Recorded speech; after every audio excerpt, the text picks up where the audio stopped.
It is PragerU. So I don't think I actually have to poison that well. I think their existence did that already. If you're a movie buff, you've probably seen a picture of a director, thumbs joined together, index fingers forming a square, showing the camera operator how to frame the shot. Yeah? The camera can't see everything, right? The art of directing is framing every shot so the audience sees exactly what the director wants them to see. Okay, so I'm going to go ahead and make a guess, just a random guess, that PragerU is going to try to say that the left is constantly trying to frame things in such a way that they are bad, but the right doesn't do this.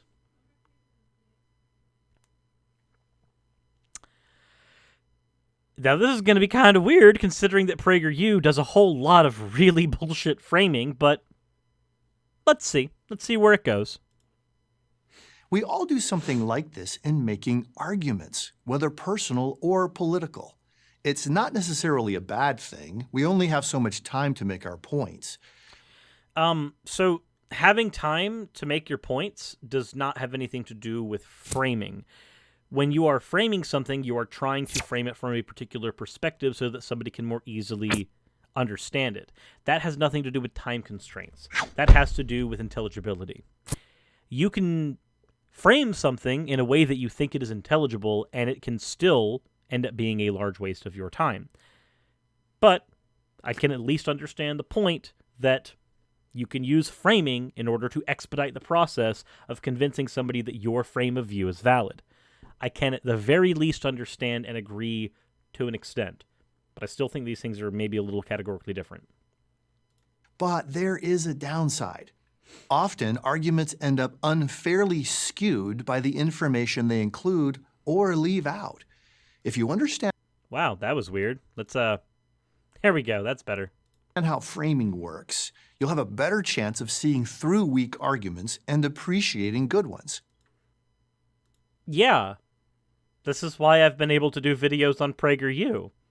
Because when they frame things, it's really easy to knock them down. Because they framed them horribly. Let's look at some examples. Take socialism. Socialism is enjoying renewed popularity, especially among young people. Why is this, given the failure of the socialist model in places like the former Soviet Union, Cuba, and Venezuela? Okay, cool. So, let's do a few things here. First of all, we're going to look up Jeff Myers. We're going to see why he was the one who was meant to represent this. Jeff Myers. Do you have... No, you don't. You don't have anything there. Jeff Myers, biography, Summit Ministries. PhD, Summit, second president, October 2011. He's become one of America's most respected authorities on youth leadership development. Summit Ministries Board of Directors is proud to unanimously endorse him as the second president of the retirement of Summit's founders. Focus on family founder. He weaves together biblical insight and penetrating social commentary, fascinating research, and hilarious personal stories to motivate and challenge listeners. His involvement with Summit began in 1983. He has many books called Platinum to Podium, Secrets of Great Communicators, Secrets of World Changers, Secrets of Everyday Leaders, Handoff Cultivate. Okay. And The Secret Battle of the Ideas About God. Nothing terribly interesting there.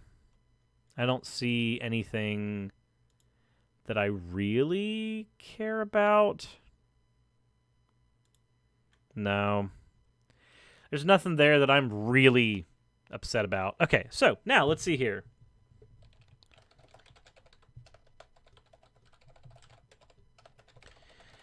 Let's go down his list. Was the Soviet Union socialist? The Soviet Union, along with the United States, is one of the world's two superpowers. They desperately compete with one another for world domination. They possess the most national economies, the largest conventional and nuclear arsenals, and their increasing hostility could touch off World War II. The United States claims to be a democracy, while the USSR claims to be socialist, but neither is true. The actions of the USSR show that it's not a socialist country. In international affairs, the Soviet Union is an expansionist power. In 1968, Kremlin leaders invaded Czechoslovakia, deposed the government, and permanently occupied the country. In the 80s, the Soviet Union invaded Afghanistan, occupied the country with 100,000 troops, and is still fighting off against the Afghani resistance. USSR also backs Cuba and Vietnam in their military adventures. Domestically, they are a bureaucratic elite that controls the state, dominating all political and economic power. The elite enjoy special privilege and live off the exploitation of working people. They have become self-perpetuating, while their children attending special schools and going on to top priority state jobs like their parents. Politically, there is no democracy in the USSR. Dissidents are regularly thrown into prison or internal exile. I also realize that I am doing this wrong. There we go. Much better. Over the past 20 years, the non-Russian people have suffered from national oppression. The new Soviet leaders have restored women's oppressing rights. Soviet leadership banned women from 460 job categories, forcing women back into the home or lower-paying jobs.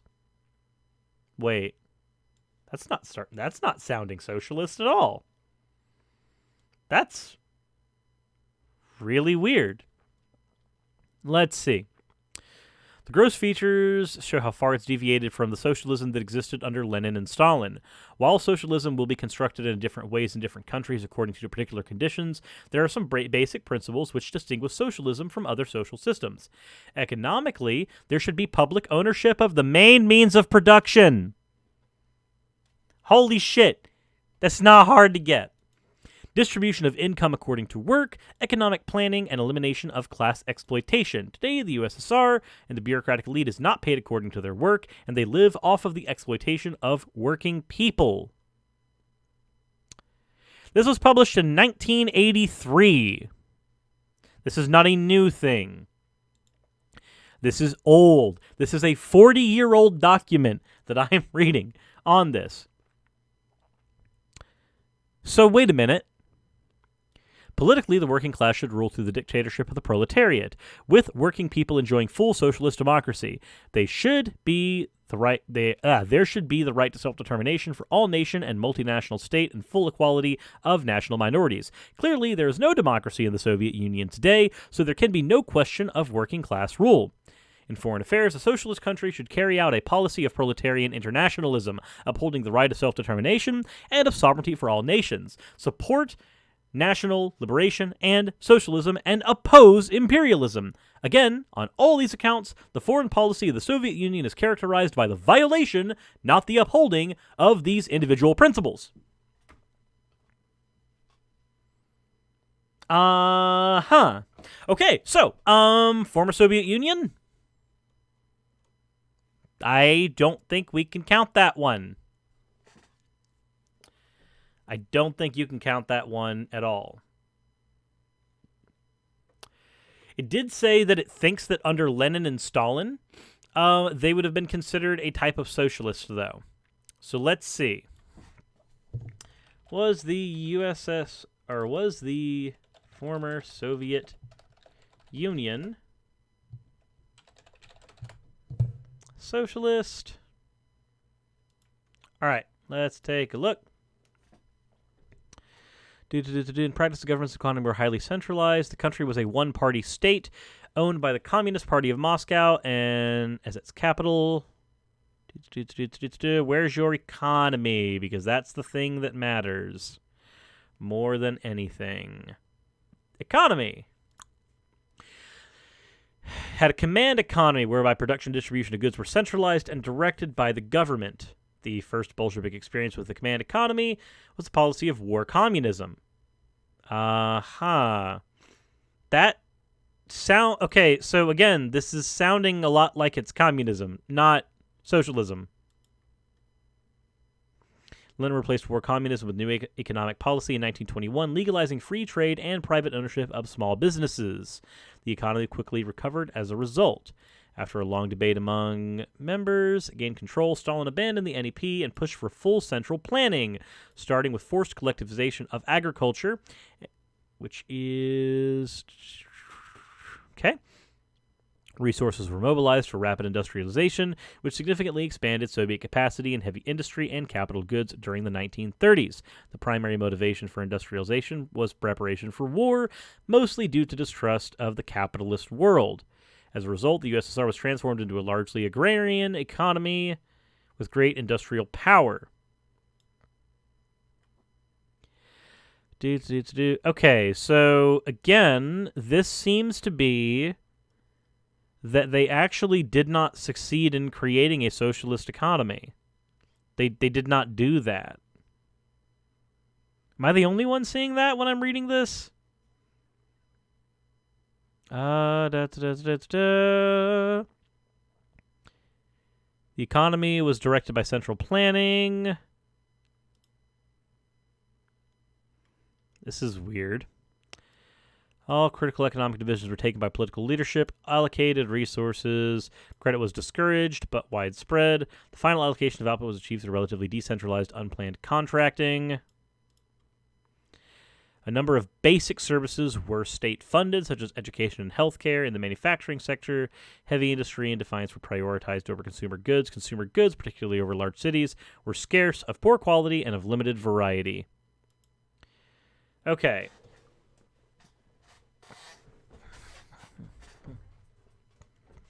So again, it's not that socialism failed here, it's that it just wasn't fucking enacted.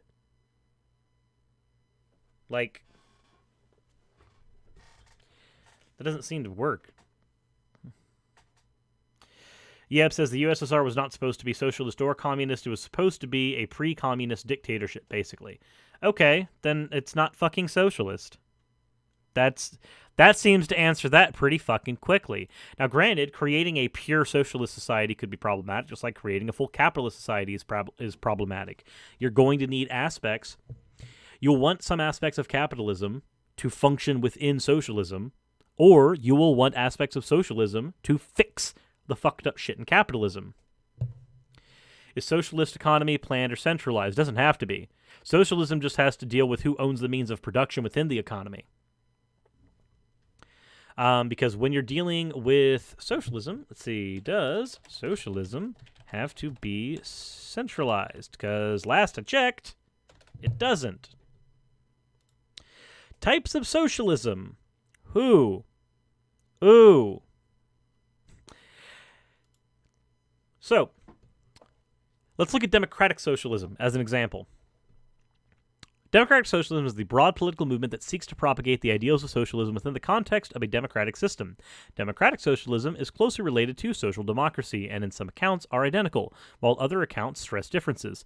Democratic socialists support social democracy as a road to reform of the current system, while others support revolutionary change in order to establish societal goals. Social democracy is considered to be more centrist and broadly supportive of the current capitalist systems, whereas many democratic socialists support fully socialist systems, or more fully socialist systems, either through evolutionary or revolutionary means. This is the difference between Soc Dems and Demsocs. I'm a Demsoc. Democratic socialists and social democrats both advocate for the concept of the welfare state, but whereas most social democrats view the welfare state as the end itself, irrespective of hierarchies of power, many persist following welfare reforms. Many democratic socialists view it as the means of an egalitarian end. That part, though, says citation needed. So I don't think that part can be reliable. For those who don't know, when you're reading off of Wikipedia, if something says citation needed, it means that that particular thing does not actually have a source with it. So that looks like an ass-back. Like a completely ass-back. Highlighting this difference, contemporary advocates of the democratic socialist model have criticized the social democratic approach of a welfare state as it's not adequately providing the socio-economic welfare at a universal level. Democratic socialists are committed to the idea of redistribution of wealth and power as well as social ownership of major industries, concepts widely abandoned by social democrats, because social democrats will be more for private ownership. There are no countries in the world that would qualify as democratic socialist, although some states describe themselves as such.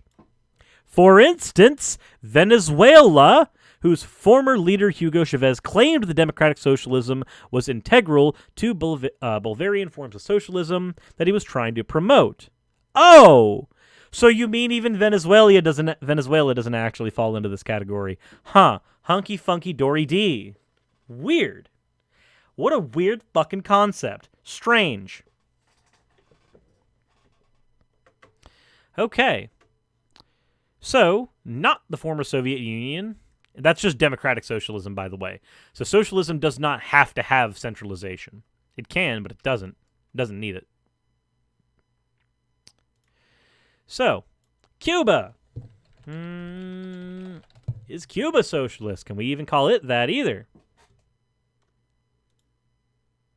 Do.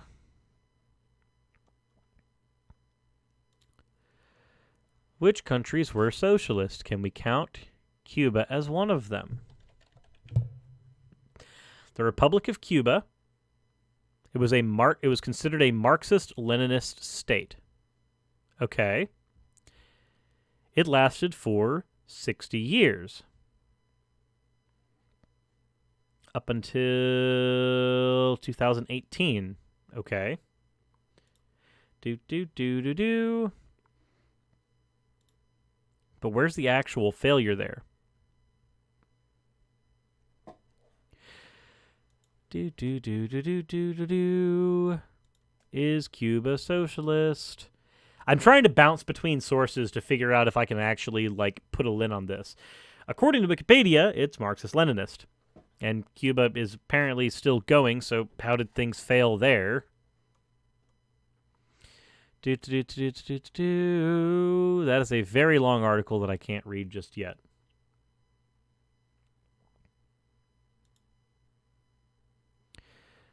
The economic cost of Cuban socialism.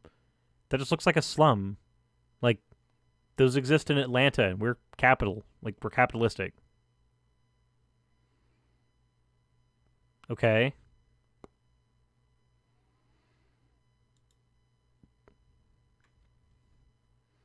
So I don't think that one works either, and we already fucking concluded Venezuela just claimed that they were DemSoc, but weren't. So I don't think any of these points have any fucking merit. That's agitating. I would have liked there to be some more substance to this little report card picture, but apparently there's not much to grab onto here.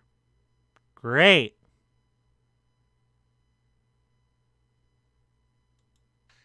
The answer is that socialism has been very cleverly framed by its proponents. Socialism, we are told, is morally superior because it makes people more equal. What?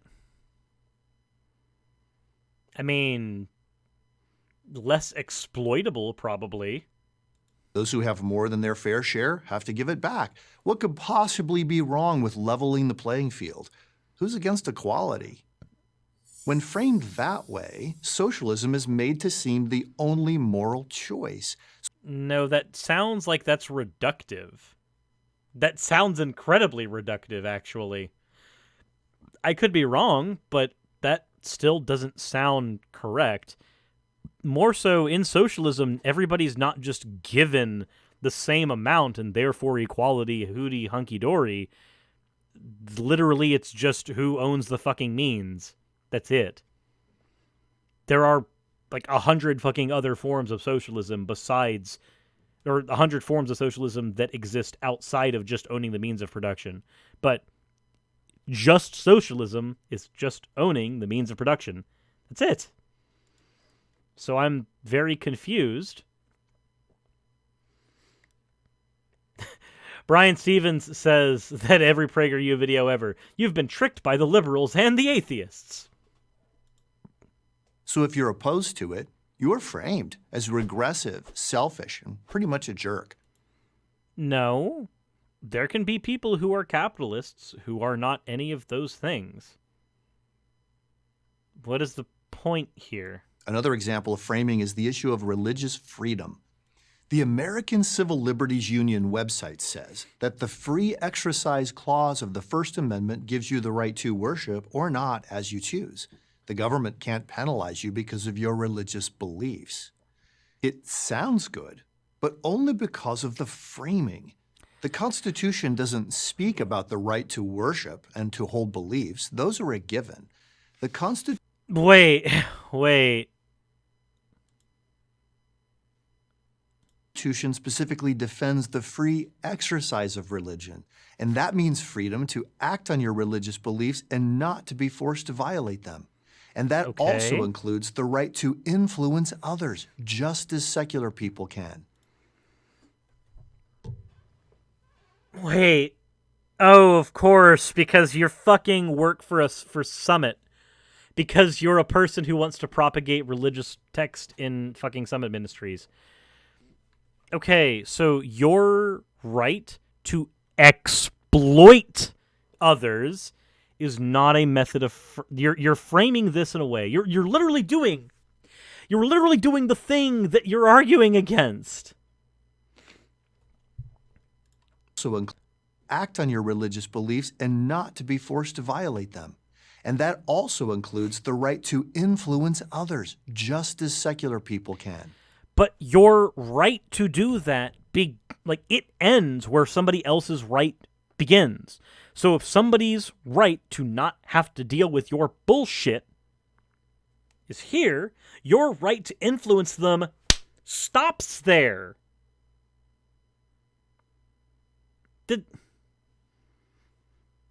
What are you... You're literally arguing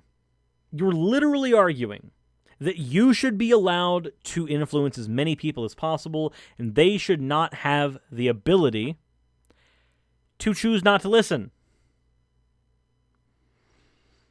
And that if somebody told you to shut up, they would be infringing on your ability to exercise your religion.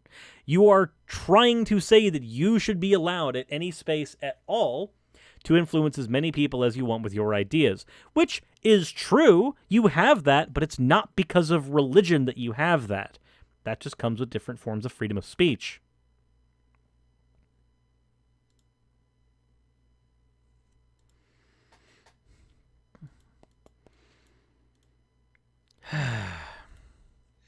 Yet people who want to exercise their religion in these ways are framed as bigots. Well, let's take a look here. When you're trying to frame your religion that way, there's a difference between a person coming to you and saying, hey, have you heard the good news about Jesus Christ? That is an exercise of your freedom. There's a difference between that and somebody saying, you deserve to burn in hell because you don't worship my Jesus. That is when somebody can say, no, you're being a bigot. You're actually definitionally, that's what you're being. You can't just be upset that people didn't want to hear you tell them that they were going to burn in hell because you just told somebody that they deserved to burn to a fucking crisp. Now, I don't know what type of conversation he's going to say that this Christian had, but I hope he recognizes that he has to give this type of authority to everyone, including Muslims. I don't think he's thought that one through, though. Martin Castro, former chair of the U.S. Commission on Civil Rights for the Obama administration, wrote that religious freedom is a code word for discrimination, intolerance, racism, sexism, homophobia, and Islamophobia. So even if courts uphold your religious freedom, you're still a hater. Speaking of hate. Yeah, it depends on what we're framing religious freedom as. Religious freedom is vapid. It means anything you want it to mean, because there's thousands of religions that can have different tenets. Your religious freedom and the ability to exercise it is going to be completely dependent on what action you are trying to take as a result of your religious freedom.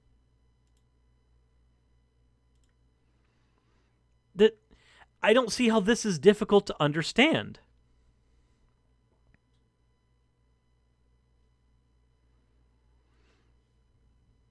Hate speech is another example of framing. Hate speech is not free speech is a common refrain on college campuses. And what counts as hate speech? Whatever people who say hate speech is not free speech find hateful. Yeah, cool. And that number is growing at an... So people don't like you spouting bigotry. That sucks. But let's take a look here. Hate speech. Abusive or threatening speech or writing that exercises a prejudice against a particular group, especially on the basis of race, religion, and sexual orientation. That is the definition of hate speech. Whenever somebody does this stupid, fucking, vapid nonsense of saying, hate speech is whatever you say it is. No, hate speech is anything that is abusive or threatening or is in writing that expresses prejudice against particular groups. That's not whatever you say it is. That's a pretty well thought out definition.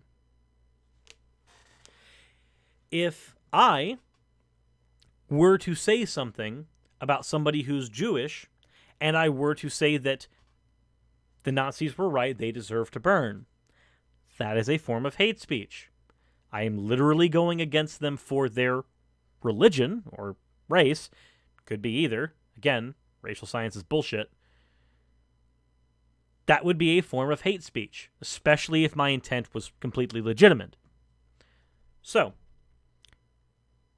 that doesn't seem to be a very hard distinction. Now, there are kids in college campuses who don't understand that these things have distinctions. That's correct. But again, you know what else can be considered abusive or threatening speech?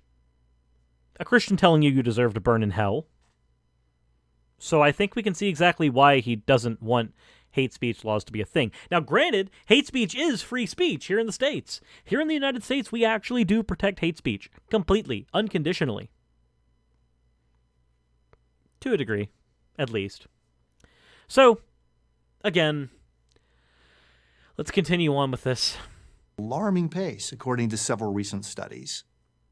There are many other examples. People who question climate change policies are framed as science deniers.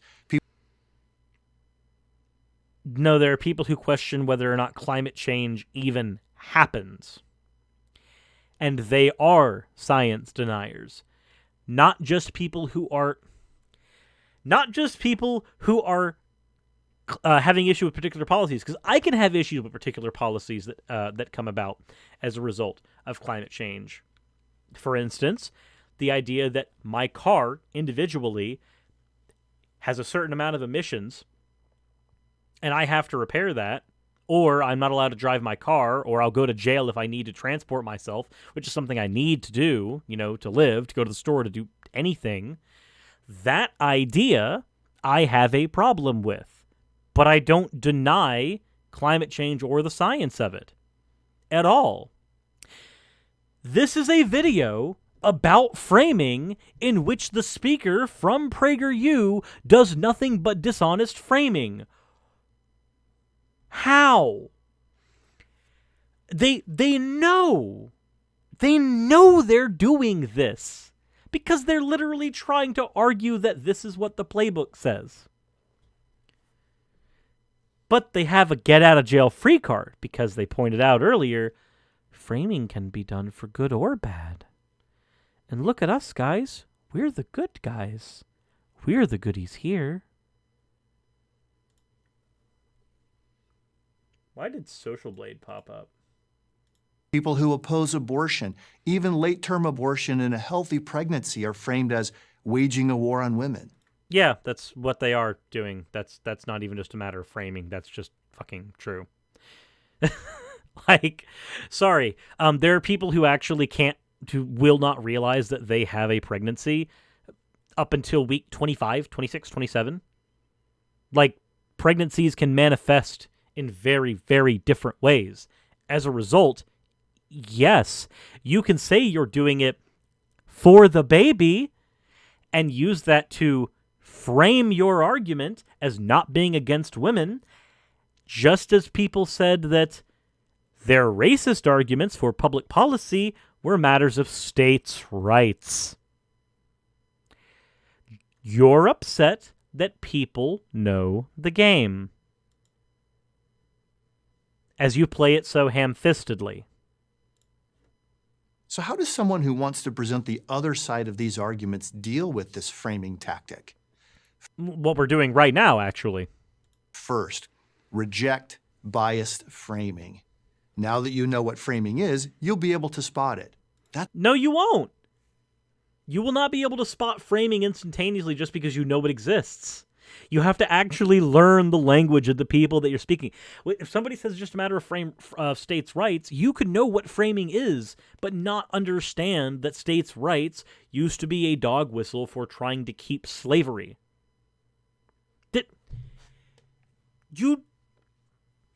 Just knowing this does not make you know what you're supposed to do.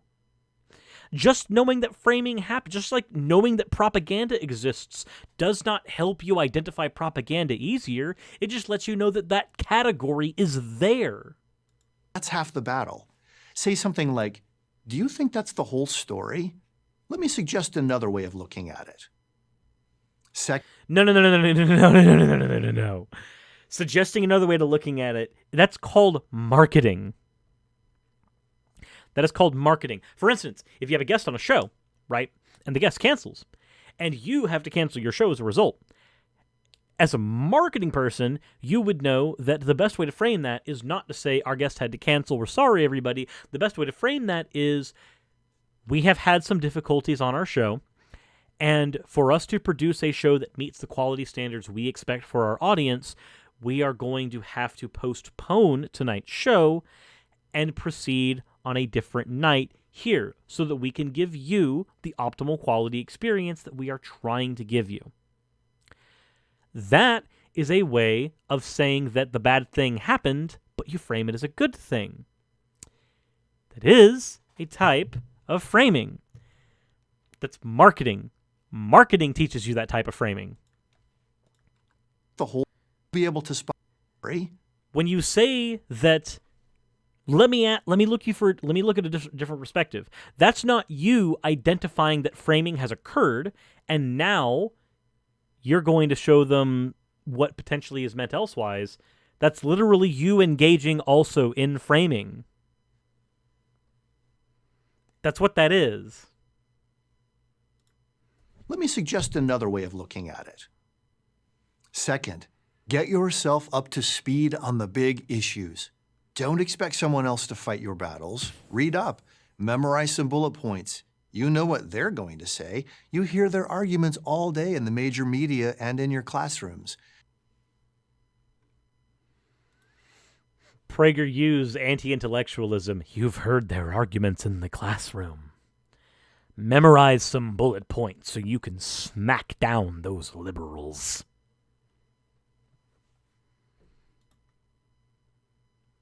Okay, PragerU. What classes are we talking about? What is actually happening that you're upset about? PragerU wants to own the liberals. But here's where you have an edge. It is unlikely they've ever heard your arguments. You might be surprised what happens when they do. Oh, I know this one. Oh, that's so fucking dishonest. Okay. So, your ability to win in a conversation does not come down to your opponent not knowing your talking point. If they don't know your talking point, they can still identify whether or not your talking point had any merit at all. What you are trying to do is say, own your teachers by hitting them with gotchas they aren't prepared for, as opposed to having a legitimate dialectic and trying to get further closer to the truth. You are trying to prime your audience to dishonestly win.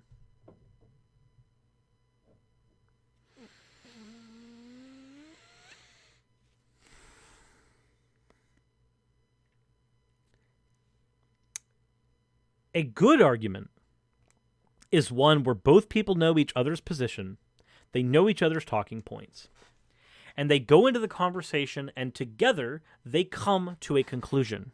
Or they reach the conclusion that they can't come to a conclusion. That, in my opinion, is a fruitful argument. An argument where there's a series of gotchas. That is not a fruitful argument. That is an argument that is used as propaganda going forward. That is like Ben Shapiro's why you should debate a leftist thing. He says that all leftists are dishonest, but if you can debate a leftist, make sure to do it publicly on a platform where you can humiliate them. That's... When you are trying to frame something that way, when you are trying to have an argument and you're just trying to hide your point so you can bring in like chess pieces that the opponent didn't know about, you do that so you can make your opponent stumble in an argument and you can make them fluster. Because even though that didn't make the conversation a good conversation at all, what it did was it made you look like you're winning against your opponent, where even if you're fucking wrong, people can see what you said and go, oh, this guy knows more than the other guy. He knows what he's talking about. This is not a video telling you how to get closer to the truth. This is a video telling you how to manipulate audiences into believing what you believe, whether or not it's right.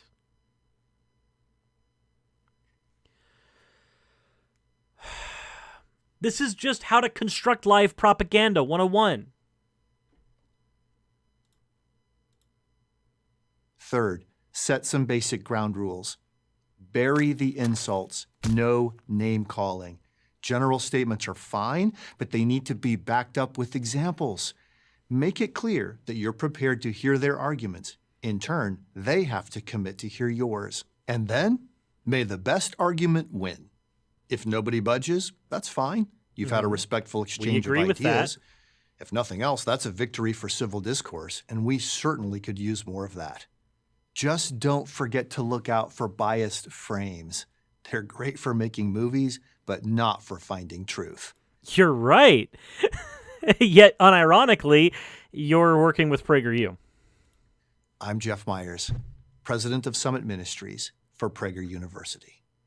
This video was made possible through our partnership with Summit Ministries. Of course it did. For more on bad framing, go to summit.org/PragerU and download their free ebook, 5 Steps to Making Convincing Arguments. Oh boy. Oh boy. I'll make sure to do that. Except I probably won't, because I've already got other books I want to read that are far more interesting. I'm actually currently going through the Philosopher's Toolbook right now, which is a very interesting read that I will probably do a couple of videos on at some point to let people know the stuff that I found in there that's really, really useful. Undead Slayer says, would like to place a bet on whether or not they know how the p-value works. Yeah, probably they don't know. So for those who don't know in the audience, when you're doing a hypothesis test in stats, the p-value lets you figure out whether or not your test results were significant, whether or not they meant anything. It divides between 0 and 1. You can say that there is a small p-value indicates a strong evidence against the null hypothesis. So if your p-value, true or false, how close is this to true, how close is this to false, and that can let you know if your findings were actually worth anything. But I don't know. I don't know if they'll get that. I don't know if they'll understand that. But yeah, p-value stands for probability value. P-value is the probability of your results, or the results more extreme, happening random chance given the null is true. Yeah.